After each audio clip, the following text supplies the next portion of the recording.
Hi everyone, and welcome to part 2 of my Perona cosplay tutorials. My name's Lizzie, I'm a cosplayer from the Midwest, and today we're going to be talking about how to make Perona's wig. You may recognize the base of this from my Amazon wig haul video, but to start, I am just going to brush and crimp out that wig so that it is nice and fluffy.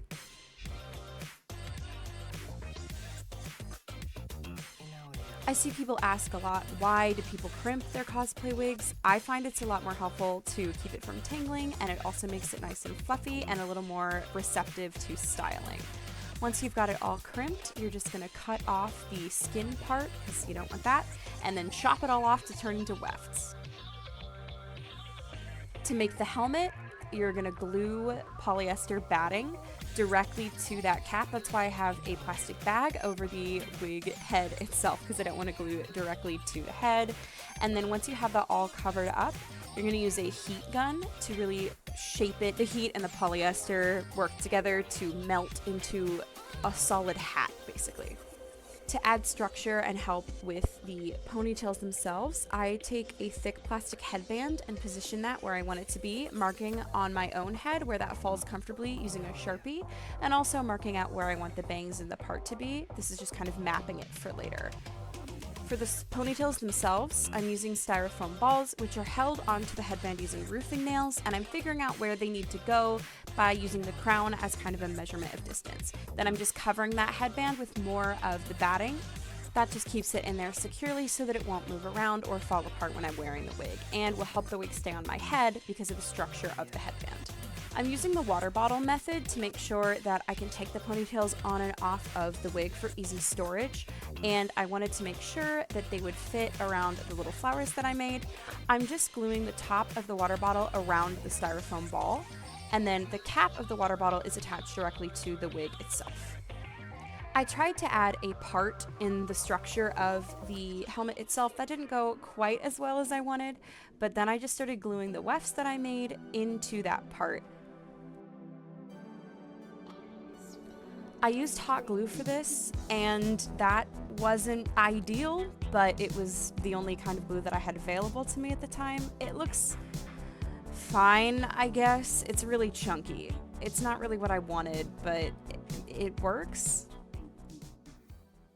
Alright, here is the finished base Twintail base. Now, this looks kind of okay on video, which is great. And if you're my mother, I know you're going to say, "Oh, that looks great, honey," and thank you for that. But this is not what I wanted. This is incredibly chunky. There is glue everywhere, and it's really lumpy. Now, I don't have video footage of me making most of this because I didn't know what I was doing. So find a video tutorial, and hopefully that person will explain it to you better than any video tutorial I found, and you will understand. My biggest takeaway from this is to never, ever, ever, ever do this again. And if I want a twin-tail wig like this, I will just buy a wig base that is designed to be in Twintails from Arta or from Epic Cosplay, and I will not attempt to do this at home. This took days and was frustrating, and I hate how it looks. So with the bangs, the crown, and the big ponytails, I think it'll be fine. But personally, me, I despise it. So I didn't have time to keep worrying about that though, so I found garden wire at Walmart and started trying to make the ponytail shape. Now, I've never made a structured wig to this extent before. I've made helmets before, but I've never done something like this. So there was definitely a lot of trial and error, and the garden wire was not the correct kind of wire to be using. I looked high and low trying to find wire that was what I wanted and had absolutely no success. I had to drive half an hour out of town to try to find garden wire even after a fiasco at my Rural King. If you noticed the Rural King bag earlier, I went in looking for wire and came out after watching a bunny die. I don't think I'll ever be the same. But the garden wire was what I had to use because at that point, again, I was out of time and couldn't find anything else. So good luck me. Use stronger wire.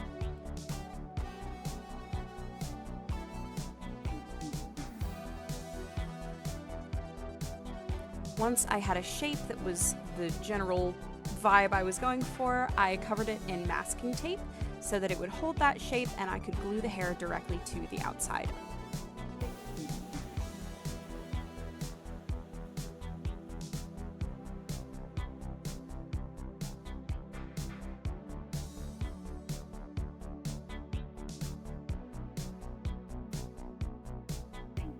I put a little fiber fill in the top parts of the ponytail to help it hold its shape.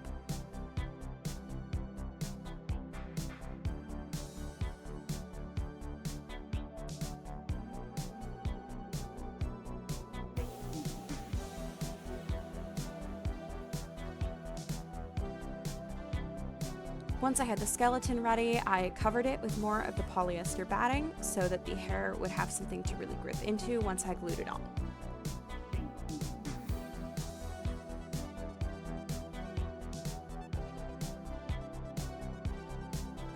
For my first time attempting a drill curl shape and with incredibly limited wire that was not the right kind, I'd say not half bad. I glued more batting on the front where the bangs were going to go as well so that they would have a little volume underneath them. I had to go out and get more tacky glue to make wefts, but then I was able to just glue those wefts directly to the batting, trim them into the shape that I wanted for the bangs, and then curl them under. Before we start the drills, let's hear from today's sponsor. Today's video is sponsored by HyperX. HyperX sent me their Cloud 3 wireless headset for a review, and I was blown away by how incredibly comfortable it was. When I was wearing it, I actually forgot I was wearing a headset because it's so squishy and comfortable. It doesn't really feel like there's anything on your head. It has a battery life that lasts for up to 120 hours, which is double the amount of most average gaming headsets available on the market, and features a microphone that can actually be removed, which I think is super cool when you're not at your computer, you're not trying to talk to anyone, it's not in the way. You can just listen to music or stream something while you're working on a project. Be sure to use code LizzieMoth-15 for 15% off any HyperX product or use the QR code the next time you're purchasing. Thank you again to HyperX for sponsoring this video. To make the actual ponytails, I bought a pack of braiding hair on Amazon. Now, this stuff comes pre-crimped and is not on a wig head directly, so it's really easy to make wefts. I get a lot of questions about how I make wefts, so here's just an up-close video of me doing that. I use a mask applicator tool to spread the glue evenly throughout the hair, and I tried to make sure that they aren't too thick or too thin. That's something you just kind of have to experience through trial and error. I don't have a good way to describe that other than you'll figure it out as you go along. The goal is to get the hair completely saturated, but not to have any glue be visible, so you'll see I'm pushing the glue in and then kind of scraping it off as I go through. Then began the process of gluing the wefts directly to my weird little ponytail shapes. I tried so hard to do this with tacky glue. I tried. I know that's what you're supposed to do. I had the tacky glue out, I had the hair dryer out. It just was not working. I don't know what I was doing wrong, but I've never done drills before and I was running out of time and energy. So I went to Old Faithful and just started hot gluing it around. I also realized very quickly that wrapping it around vertically was not going the way that I wanted it all, and once again was running out of time, so I said screw it and started wrapping it around horizontally, which doesn't look the most realistic, but for what I was working with, I don't think looked terrible. And with that said, drill curls aren't exactly the most realistic hairstyle to begin with. This offered me a lot more control of the blank space, because when I was trying to smooth it down like hair would naturally fall, I don't know if my hair was too thick, I don't know if the shape was, I don't know what I was doing wrong, but I was getting all of these bald patches, and then when I would try to go fill them in with other wefts, the hair was just getting too thick and unruly, so wrapping did the trick. Have I invented a new hack for drill curls? I don't know. I've never seen anyone else do this, but it worked for me. I will say if you're going to do this, I do recommend making a tool shield to go around your ponytail so it doesn't get tangled. Once I assembled it, disaster struck. So this looks like a stomach. I hated it. So I realized something. as I was working with the stomach wig. And I realized that I need to distract from the general stomach shape of it.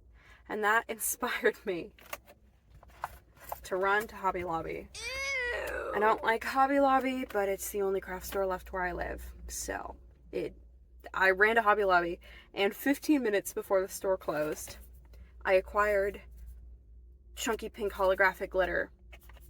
We're gonna add that. I also glued 2 tendrils on either side of the bangs to make little curls, which I heat set and then let cool in the little curlicue. Pinning a curl like that will just help it hold its shape a lot longer. I wanted to do the glittering outside, but it was raining, so I had to work inside and just make a giant mess. But basically, I used the mask applicator to put tacky glue in the spots that I wanted the glue, and then I took the glitter and directly applied it to the glue, once again using that applicator.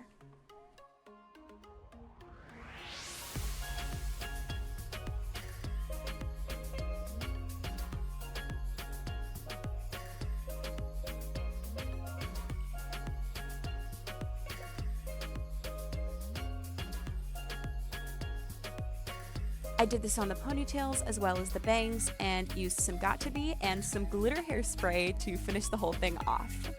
Luckily, I didn't have to buy too many things for her wig as I had a lot of the supplies at home already, so working with the $50 budget I gave myself for this project was not a problem. Now it's time for the reveal.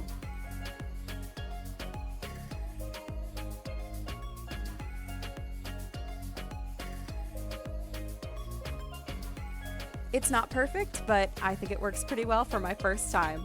Hope this was helpful.